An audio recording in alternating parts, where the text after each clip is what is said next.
na época, os guardas do templo podiam estar armados de paus, não podia usar a espada. Só quem podia usar a espada era o cidadão romano, não é? Porque senão, tendo uma espada, vai fazer revolução, vai fazer uma confusão, né? Os sicários tinham o punhal pequeno escondido, não é? Mas era proibido o porte de armas para quem não era cidadão romano, né?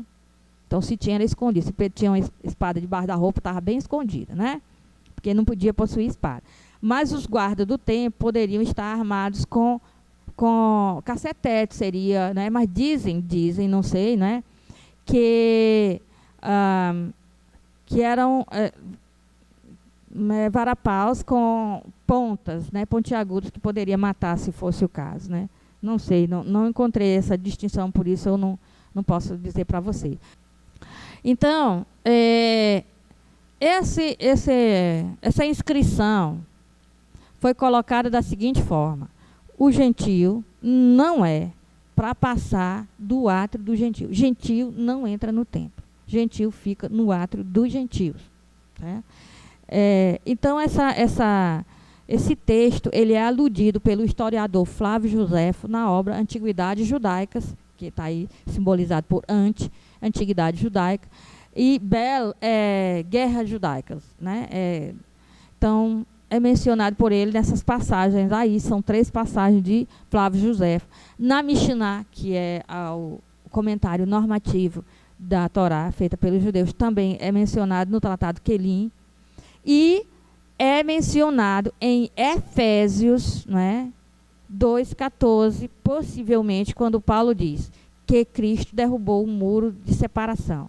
Então, esse muro de separação entre judeus e gregos, ou seja, entre judeus e gentios, né, foi não só entre o ser humano e Deus, que houve o rompimento do véu, né, a separação foi abolida entre o ser humano e Deus, mas entre o ser humano, o judeu, povo de Deus, povo da aliança, e os demais das outras nações. Agora, não existe o povo da aliança, todos nós temos aliança com Deus em Jesus Cristo, queiramos. Se a gente não quer, tudo bem, mas a aliança está aí. Você assina o contrato, está ótimo, não é? Porque a aliança está aí. Então, não há mais. Então, aqui havia: judeus servem o Deus de Israel e entram no seu santuário. Gentios não entram no santuário. Por isso que prenderam Paulo lá, porque acharam que Paulo tinha introduzido estava introduzindo um gentio dentro do templo, e não estava, né?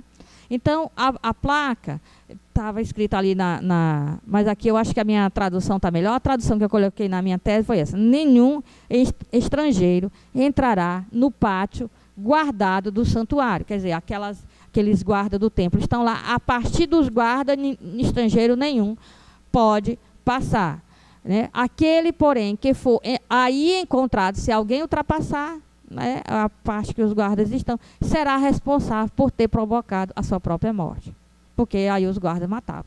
Então, era um aviso aos estrangeiros e uma defesa perante o Império Romano. Por quê? Os guardas do templo, ninguém tem autorização para matar. Quem tem autorização para dar a pena de morte é o Império Romano. O Sinédrio pode julgar, condenar segundo a lei, apedrejar, mas tem lá que ir até no caso da Galileia, tem que ir até Herodes.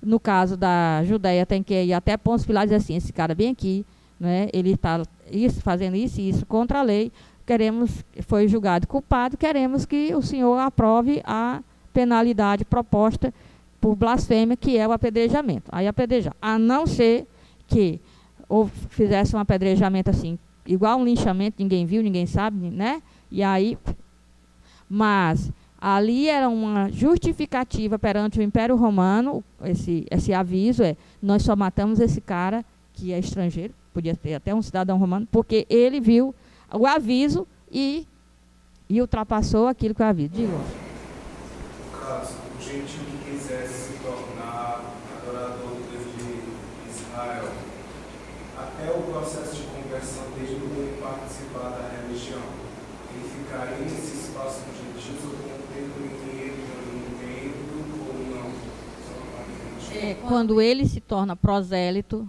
ele tem os direitos do judeu.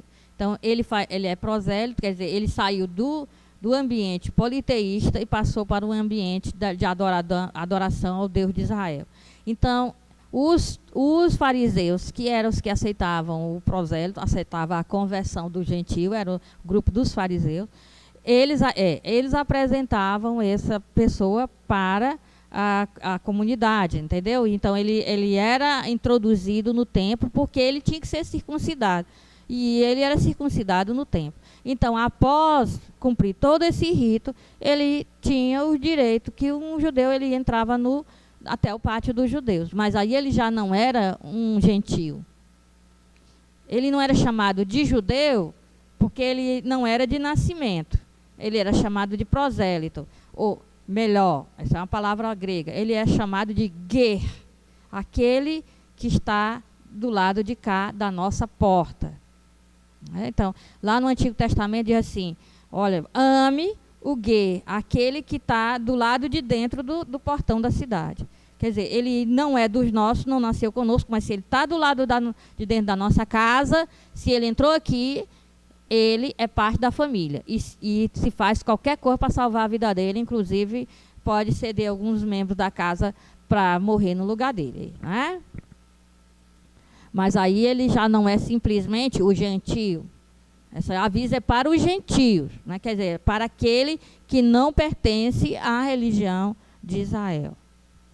Tá?